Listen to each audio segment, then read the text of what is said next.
টাঙ্গাই প্রত্যেকটা দরবারে এই গুরু শিষ্যর পালাটাই বেশি হয়। এই পালার উপরে কোনো পালা নাই বাবা, কিন্তু এই ফরিদপুরের মানুষ এই গুরু শিষ্য পালা দিলে গান শুনতে শুনতে ওরাই নিজেরাই গায়ক হয়ে গেছে।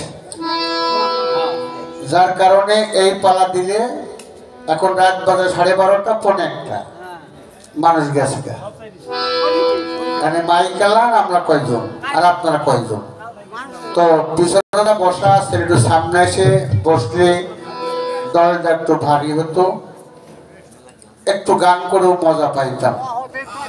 বাবা আমার ভক্ত এখন সুন্দর একটা জায়গায় পৌঁছাইছে। করিবানা কামসারে না মদনে প্রেম রসিকা হব কেমন। একটা গল্প কইছে যে ঘোড়া মিষ্টি খুঁটির ভিতরে ভরে দেওয়া, বাবা পারল না, সন্তানটা থাপ্পড় দিলে বাবার মুখে। তো সন্তানে দিতেই পারে, তাই বলে কি বাবা রাগ করে? না, রাগ করে না। এই তোরা বাজাইস নি। দুই বন্ধু এক জায়গায় বসে, এক বন্ধু কয় বিয়ে করছো না? তখন হ্যাঁ করছি। কয় তুমি? কয় আমিও বিয়ে করছি। বন্ধু বলো তো তোমার বউ তোমারে কেমন ভালোবাসে? কয় দেখ, সে ভালোবাসার কোনো তুলনা হয় না। আমার বোন নাম তো সুচিত্রা, আমি পুরো নাম ধরে ডাকি। আমি বাড়িতে শুধু একটু বললি সুচি, ও সুচি তুমি কোথায় সুচি? আর দৌড় দিয়ে এসে গরমকাল হলে শার্টের বোতাম খুলে দেয়, পাখা দিয়ে বাতাস দেয়, পাও ধোয়া চুল দিয়ে মুছে দেয়। কয় তোমার বউ তোমার এত যত্ন করে? কয় ঠিক আছে, আমারও বোন নাম তো একটা নাম আছে, দেখি আমাদের সেইকে দেয় কবানি। তোর বোন নাম হলো বিচিত্রা। তো এই সংক্ষিপ্ত নাম বলতে যে বাড়িতে কেবল খুব বলছে ও বিসি বিসি রে। বউ কয় চলা গেল কনে, চলা দিয়ে আস্তা পিটানি দিয়েছে। আবার বন্ধুর সঙ্গে দেখা, কি তোর পিঠ ফুট এরকম ফুলা কে? কয় তুমি তোমার বোন নাম সুচিত্রা, তুমি সুচি বিয়ে ডাকছো, তোমার বউ তোমার আদর করে। আমার বোন নামও বিচিত্রা, আমি কেবল কইছি বিসি আর অমনি পিটানি দিছি। বাবা রাজি, সব নাম ছোট করে বলা যায় না। তুমি আমাকে দাও, তাতে আমার দুঃখ নাই। কেন? শ্রীকৃষ্ণকে দুই ভাই জগায়ার মাথায় ফিরের কান্দা ছিলেন না, এই কান্দা দিয়ে মেরে রক্তাক্ত করে দিয়েছিল। তারপরও এসে কই বাবা তোমরা কষ্ট পাওনি তো? সন্তানকে আদর করা বাবার কর্তব্য, তাই তুমি আমার স্তর মরো, তাতে দুঃখ নাই। আমার কর্তব্য থাকবে তোমার আদর করা। প্রশ্ন হলো দুইটা, প্রেম রসিকা হবো কেমন? আর একটা হলো চোরেরা চুরি করে, সাধুরা পলায় ডরে। এই চুরি যারা করে তাই দেখে সাধুরা ডরে পালায় কেন? তোমার এই কথাটা আগে ভাঙিয়ে দিই আসতে। স্বামী আর স্ত্রী মেলামেশা করলে যদি সাধক না হয়, যদি সে সাধারণ হয়, তাহলে স্ত্রী স্বামীর কাছ থেকে সিনাই নেয়। কি কর? কি সিনা নেয়? রতি শক্তি চুরি করে নেয়। এই জন্য সাধুরা ওই ভয়ে ওখানে খুব কম যায়। তারা কয় মাসে 1, বছরে 12, তার চাইও যত কমাইতে পারো।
বাবা দুয়ারটা বন্ধ রাখো।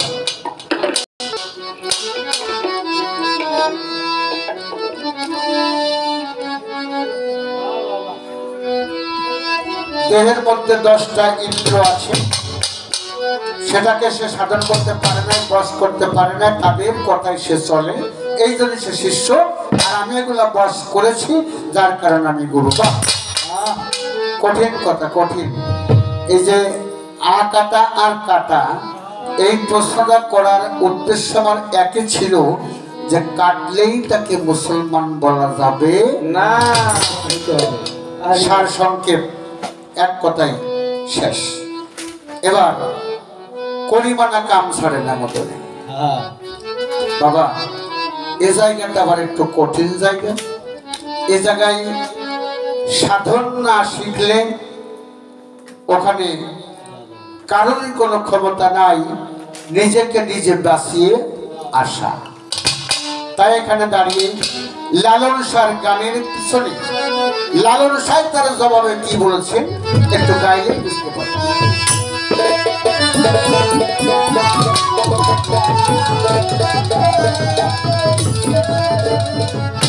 ওরে মানুষ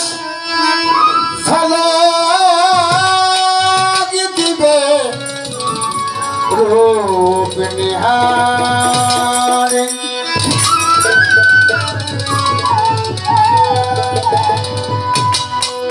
কপাট মারো কামের ঘরে। ও বাবা সাদা জাম্পার সাদা চাদর গায়ে দেওয়া কাকা বক্সের কাছে একটু চলে যান না বাবা, একটু শুনে যান, শুনে যান, একটা কথা শুনে যান বাপ, একটু ফিরে আসি, একটু ফিরে আসি। আমার বাজানোতে মনে পড়ছে আমাকে তো যৌবন শেষ, আমরা এখন এগুলা কন্ট্রোল করে আমার লাভটা কি। আর আমার হালিম স্যার বলছে যা যাবার তা চলে গেছে,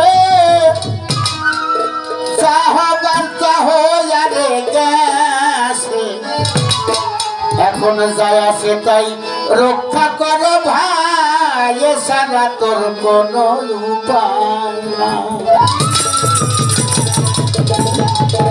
যেটা যাবার তো চলে গেছে, যা হবার হয়ে গেছে, এখন যতটুকু আছে এটাও রক্ষা করতে হবে, কি বলেন?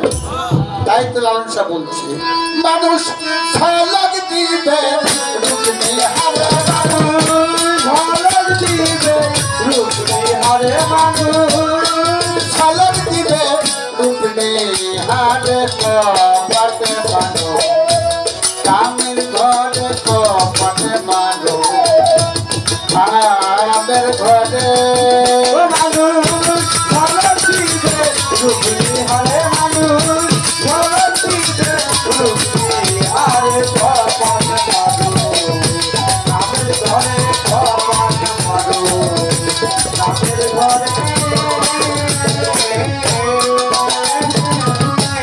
হাওয়া ধরো কাম স্থির করো, যাতে মরিয়াও বাঁচিতে পারো। হাওয়া ধরো কাম স্থির করো,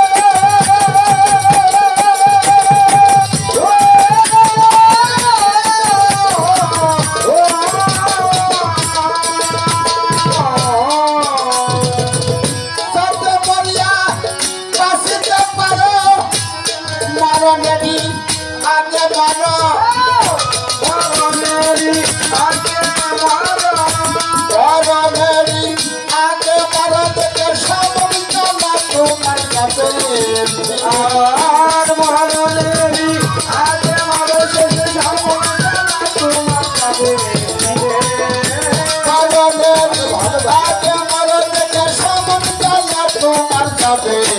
ফিরে কপাটে মারো কামের ঘরে কপাট মারো কামের ঘরে মানুষ গলতিতে রুগনি হারে মানুষ গলতিতে রুগনি হারে কপাট মারো বাজাস না নাভি থেকে নাসিকা পর্যন্ত বাহিরে 12 আঙ্গুল ভিতরে 12 আঙ্গুল এই বাহিরে আঙ্গুল দম যে ব্যক্তি সাধন করে 12 প্রকার রূপ সে ধারণ করে কেমন এক আঙ্গুল দম খাইলে পরে এক নাম সার করে 2 আঙ্গুল দম খাইলে পরে যুগল মূর্তি ধারণ করে 3 আঙ্গুল দম খাইলে পরে ত্রিতাপ জ্বালা দূর করে 4 আঙ্গুল দম খাইলে পরে চৌটা পাশ জয় করে 5 আঙ্গুল দম খাইলে পরে পঞ্চত্তা ঊর্ধ্ব করে 6 আঙ্গুল দম খাইলে পরে ষড়রিপু দমন করে 7 আঙ্গুল দম খাইলে পরে 7 সমুদ্র জয় করে 8 আঙ্গুল দম খাইলে পরে অষ্টপাশ মোচন করে 9 আঙ্গুল দম খাইলে পরে নববিদ্যা ভক্তি বাড়ে 10 আঙ্গুল দম খাইলে পরে 10 ইন্দ্র দমন করে 11 আঙ্গুল দম খাইলে পরে ইচ্ছা মতো উঠতে পারে 12 আঙ্গুল দম যেজন খায় তার থাকে না ঝরা জরা মৃত্যু ভয় বাজার ও মানুষ গলতিতে রুগনি হারে মানুষ গলতিতে রুগনি হারে কপাট মারো কামের ঘরে কপাট মারো কামের ঘরে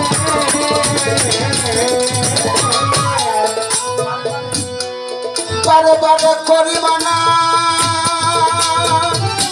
বেশি বেশি ওই দেশে যাইও না বারে বারে করি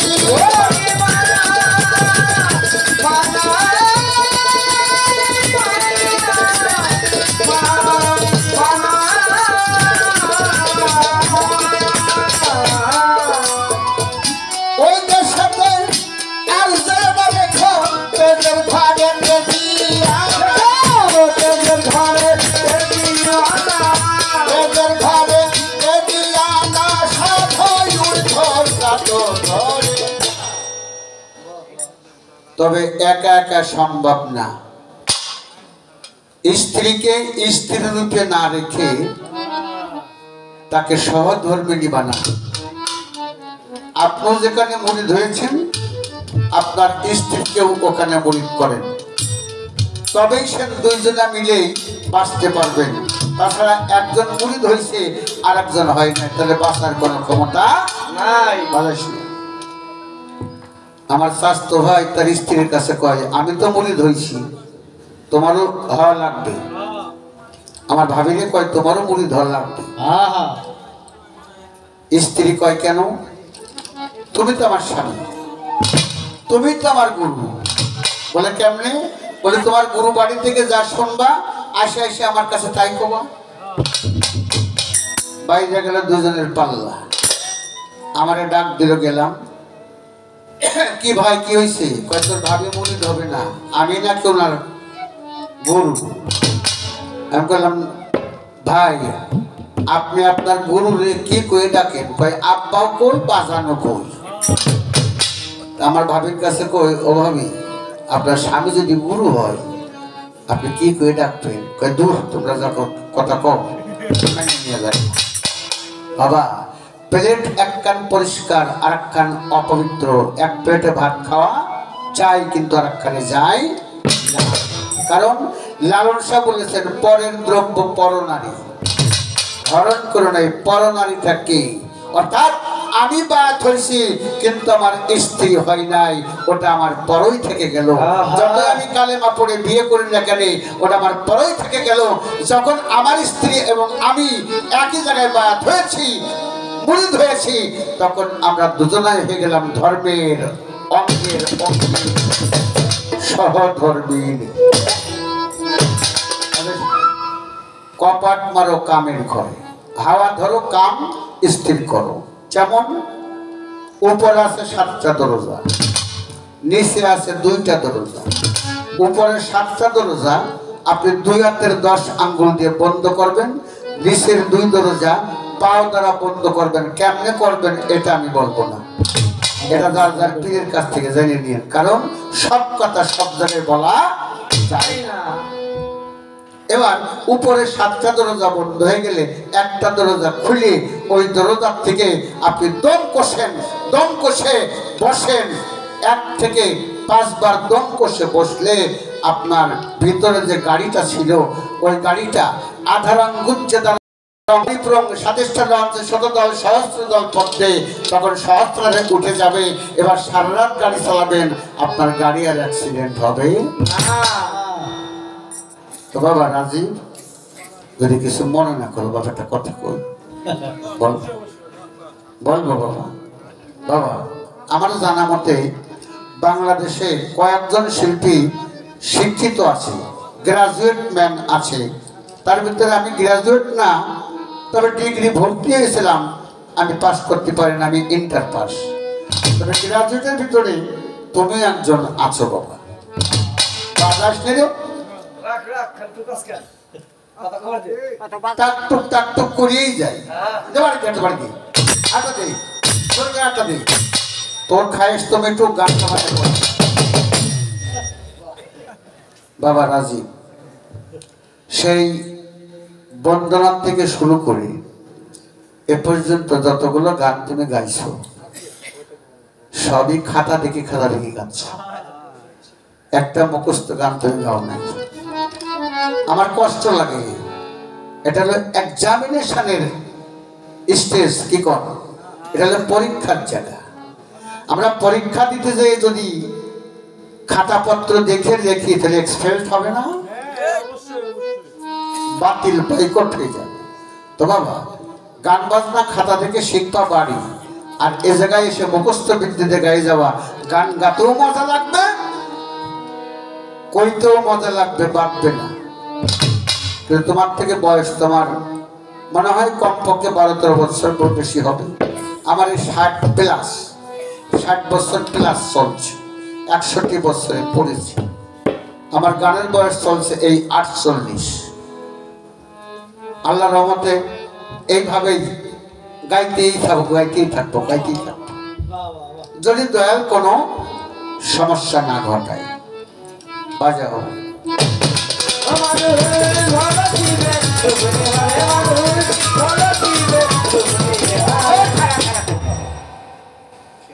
দলদিয়া ঘাটের থেকে লঞ্চ উঠছে, পাটুরিয়া ঘাটে যাব। নদীর মাঝখানে যেয়ে দেখি 10-12 খান ট্রলার, মাল বোঝাই ট্রলার এক লাইন ধরে যাচ্ছে। আগের যে মাঝি উনি মাঝে মাঝে যায় আর 1 চল করে পানি নিয়ে জিব্বাতে চাখে। ফলো করলাম, পাটুরিয়া ঘাটে গেলাম, ওরাও যে থাকলো। ওই মাঝিকে আমি জিজ্ঞাসা করছি, আপনি আগের মাঝি, তো আপনি মাঝে মাঝে পানি নিয়ে না চাকেন কে? কয় ভাই, এই কারণে পানি নিয়ে চাকি, যেই জায়গার পানি গরম ওই দিক দিয়ে ট্রলার গেলে আমার ট্রলার ঠিকে যাবে, বাইরে যাবে। আর যেখানকার পানি ঠান্ডা ওদিক দিয়ে গেলে ট্রলার ঠেকবো না, কারণ ওখানে গভীর। যাই হোক, নৌকা বান আর যাই করেন, দেখবেন নদীর পানি ঠান্ডা না গরম। যদি ঠান্ডা থাকে নৌকা বাইরে, আর যদি গরম থাকে সর পুড়ে যায়, তাহলে কিন্তু আর সম্ভব হবে না।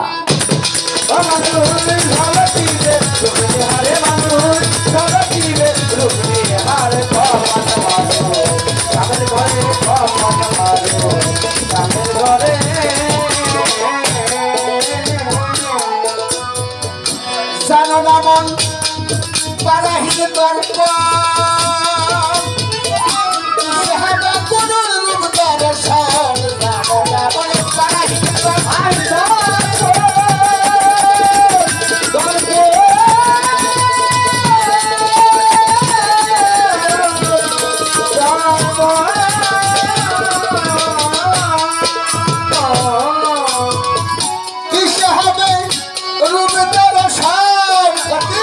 বিনয় করে বলে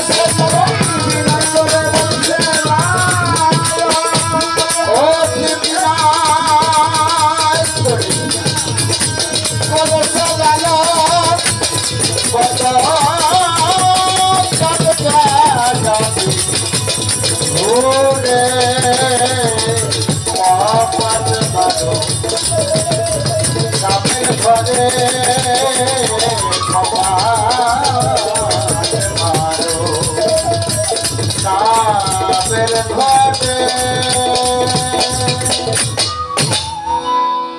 কোরআন শরীফের সূরা বনী ইসরাঈলের একটু অংশ আপনাদের মাঝখানে প্রকাশ করে আপনারা কি বলেন? বলবো নাকি?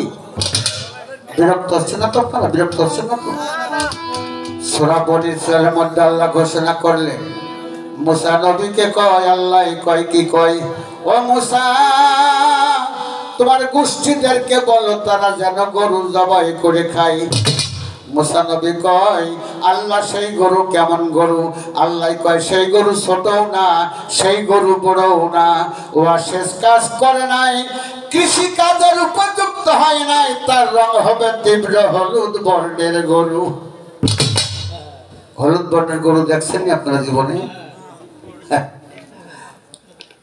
বাকারা, বাকারা মানে গাভী, বাকারা হলো রূপক শব্দ। ভালো বাংলায় কি? একটা সন্তান যখন মায়ের গর্ভে থেকে জন্ম নেয়, ওই সন্তান 12 বছরের আগ পর্যন্ত সন্তান বড়ও না ছোটও না, ও চাষ কাজ করে নাই, মানে কোন নারীর সাথে মেলামেশা করে নাই, শেষ কাজের উপযুক্ত হয় নাই, মানে এখনো সেরেন পান করে নাই, তার রং হলো তীব্র হলুদ বর্ণের, মানে উজ্জ্বল নুরানি চেহারা। তাকে জবাই করো, তারে খাওয়াই দাও, তারে জবাই করে মারো, মানে গরুর কাছে হাত দিয়ে তাকে বায়াত করাইয়া দাও। এই জন্য আমার হযরত আলী করিমুল্লাহ ওয়াজহু অনলি ফর 10 বছর বয়সে আমার নবীজির হাতে হাত দিয়ে বায়াত গ্রহণ করেছিল। আর এখন 80-85 বছর হয়, 60 বছর 70 বছর হয়, তাও কয় দেরি আছে, শরীর স্বাস্থ্য খারাপ না, ভালো আছে। আরে বেটা, 12 বছর আগে যদি কোনো সন্তান মারা যায়, ওরা বিনা হিসাবে ব্যস্তবাসী না? কেন বিনা হিসাবে ব্যস্তবাসী? ওদের মধ্যে এখন সেই কামা ভাব জাগ্রত হয় নাই। এই জন্য এবার আত্মাটা পবিত্র, দেহটাও পবিত্র। আর একজন পীর সাও হলো পবিত্র, পবিত্রের কাছে পবিত্র আমানত যদি রেখে আসা হয়, ওই দেহের মধ্যে কখনো অপবিত্র ঢুকতে আর পারবে না ইনশাআল্লাহ।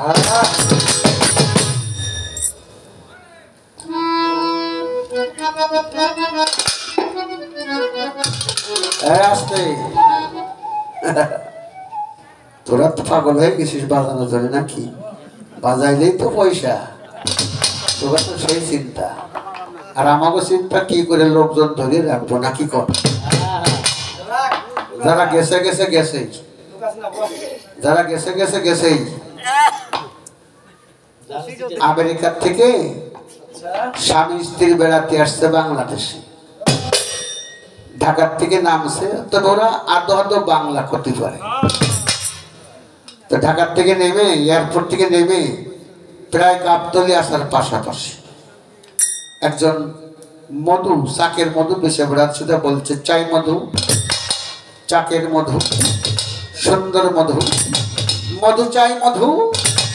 এবার ওই আমেরিকান ওই পুরুষটাই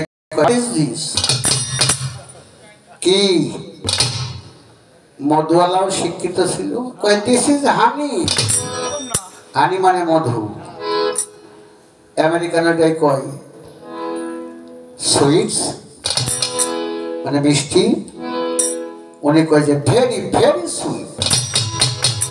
কয় please give me some honey in my hand, মানে আমার হাতে একটু মধু দাও। তো মধু দিয়েছে, চার খাচ্ছে, কাছে ভেরি গুড। তাহলে মেয়েটা চিন্তা করে, পিটিটা চিন্তা করে, মধু দিয়ে একলাই খাই ফেলল। তো ঠোঁট বাইরে কিছু পড়ছে, পিটিটা দিয়ে আবার স্বামীর ঠোঁট চাচ্ছে, সেটে সেটে কই এক্সিলেন্ট, এক্সিলেন্ট মানে খুব সুন্দর। কিন্তু সেই মুখ চাটাচাটি এখন বন্ধ হয়ে গেছে বাবা, কারণ এই করোনা রোগ আসার পরে আর ওই বিদেশিরা মুখ চাটাচাটি করে না। কার করোনা কার মধ্যে ঢুকে যায়। এবার পুরুষ মানুষটাই কয় হানিস দ্য গোডাউন, মানে মধুর গোডাউনটা কোথায়? হোয়ার ইজ গোডাউন, কোথায়? মধুওয়ালা চিন্তা করে, তাহলে তো আমার মধুর ব্যবসা শেষ করার জন্য আইছে। দাঁড়া, তোমার গোডাউন দেখাইনি, কামি হ্যাঁ চলে এসো। যায় এক আম গাছের ডাল একটু উঁচু দিয়ে গেছে বড় এক চাক, কয় this is honey's godown, look at honey. চাকের দিকে তাকাও, তাকে কয় very very very fine, very fine. Cutting, cutting মানে কাঠ পকি দিয়ে একটা গামলা দিয়েছে ডিশ আর একখান কাশি। ওর তার গাছে চড়া অভ্যাস নেই, স্বামীটা বসছে, বেটিটাই কান্দের পর দুই পাও দিছে, স্বামী দাঁড়াইছে, একেবারে মুখ সেম সেম চাক, মন্তর উপরে বুন্দাও দিন, কোনো ধোয়া টোয়া নাই, কেবল পোজ দিয়ে আর বেটিটা ধরি কামড়ের চোটে বেটিটা প্রস্রাব করে দিয়েছে। আর বেটাটাই চিন্তা করে মধু তো পড়ে যাচ্ছে, তো ডিশ দিয়ে আবার খানিক ধরিয়েছে, ধরে কয় যে ও যদি নাই এসে আবার ভাগ চাই, আমার ভাগে কম পড়বে না, আমি আগে আগে খাই। মধু খাইয়ে নিয়ে কয় নো নো, মধু লোনটা মধুওয়ালা কয় স্যার এ মধু এখনো পাকিনি, আমার শিষ্য এখনো পাকিনি, পাকলি কি আর আমার গালে চড় দিত? গরুর সালানা কইরা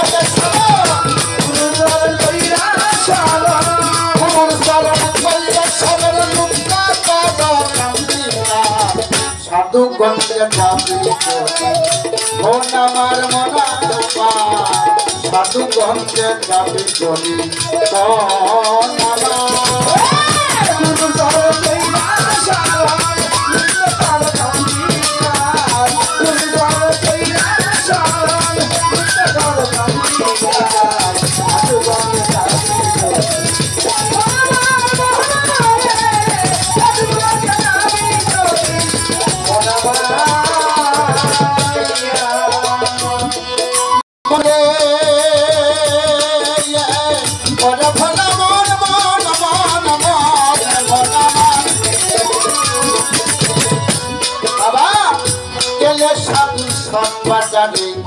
কঠিন দেহ নরম করে প্রেমানলে দগ্ধ করে উঠা বেঁধে ঘেরে ঝঙ্কা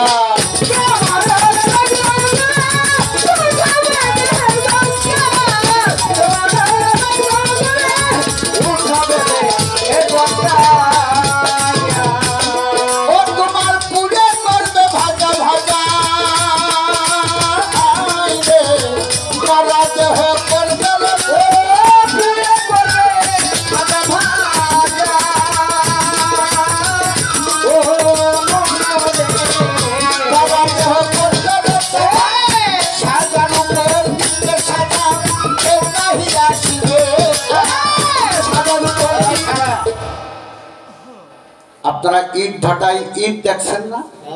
আগে ছিল কাদা, ফরমাই দিয়ে এলো ইট, তাও কাঁচা ইট, ওরা শুকায়ে এবার ভাটায় দিল, আগুন দিল, ইট পুড়ে লাল হয়ে গেল। লাল হওয়ার পরে আর কিছু ইট আছে না পুড়তে ঝাওয়া হয়ে যায়, কি কম ওই ঝাওয়া জীবনেও আর পানিতেও মেশে না, মাটিতেও মেশে না, তার মতো সে থাকে। গুরুর কাছে গেলে গুরু তোমাকে এস্কের অনাল, এস্কের আগুন দিয়ে প্রয়ে প্রয়ে তোমাকে ঝাওয়া বানাবে, কঠিন দেহ নরম করে দেবে। তখন তোমার মধ্যে আর হিংসা, নিন্দা, বড়াই, বুজুর্গি, কাম, ক্রোধ, লোভ, মায়া, মদ, মাৎসর্য এই 10টা ইন্দ্রিয় তোমার কাছে থাকবে না।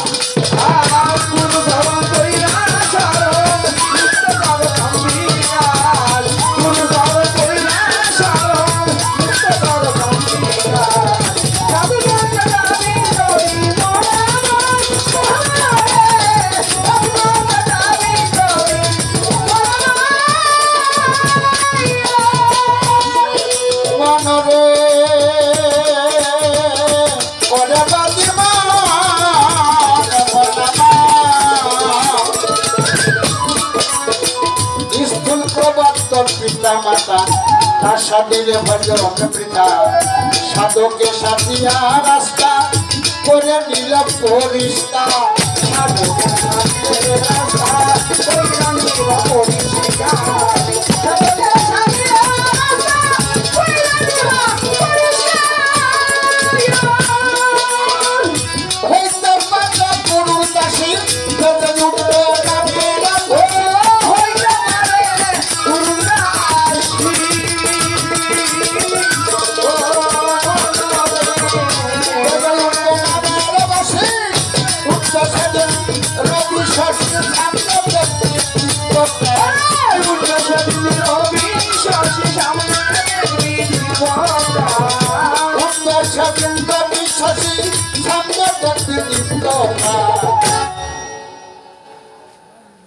অনেকের কপালে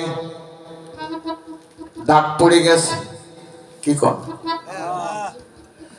যদি জিজ্ঞাসা করায় কপালে দাগ কেন স্বভাবে কই হাসরের মাঠে গেলে আল্লাহ বলবে ফেরেশতাগণ আমার বান্দা বান্দির কপালের দিকে তাকাও যার কপালে দাগ ওরাই হলো আমার প্রিয় বান্দা বান্দি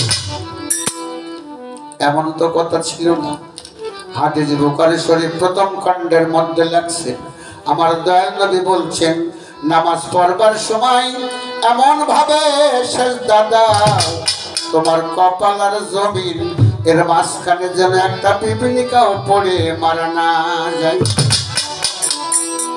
তাহলে দাগ পড়ার তো কোনো প্রশ্নই ওঠে না কি করে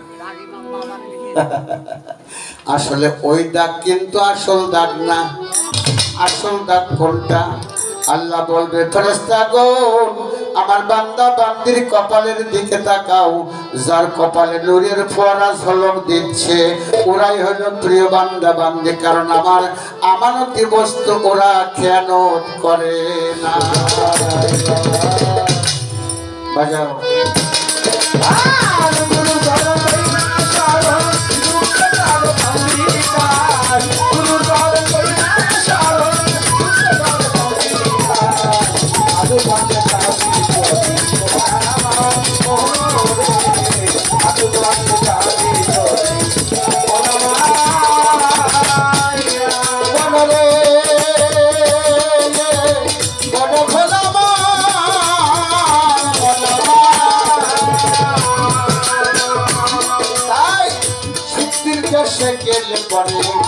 পরম সাধু গানে বলে তোর হলুদে মিশে গেলে ভোলা যাবা একা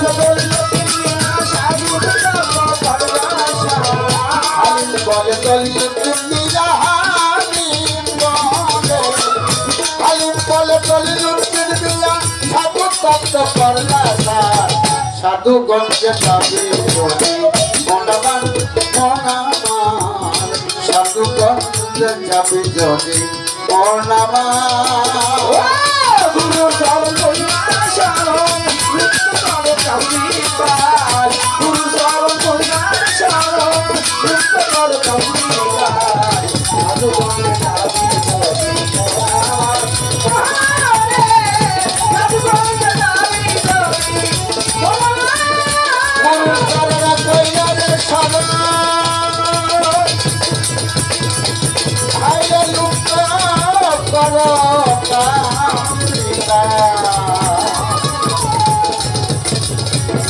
সাধুগঞ্জে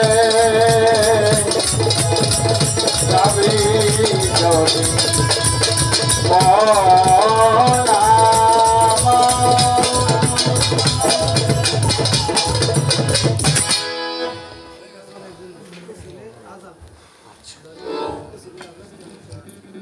একশো না দরবারের ভক্ত ছেলে আজাদ ভাই গান শুনে খুশি হয়ে 100 টাকা দিয়ে দোয়া চেয়েছেন দোয়া করি আল্লাহ যেন তার গুরু পদে মতি হয় গুরু যেন তার প্রতি সহায় হয় দয়াল যেন তার সামনের রাস্তাগুলো সুন্দর করে রাখে এই কামনা করে বসি ধন্যবাদ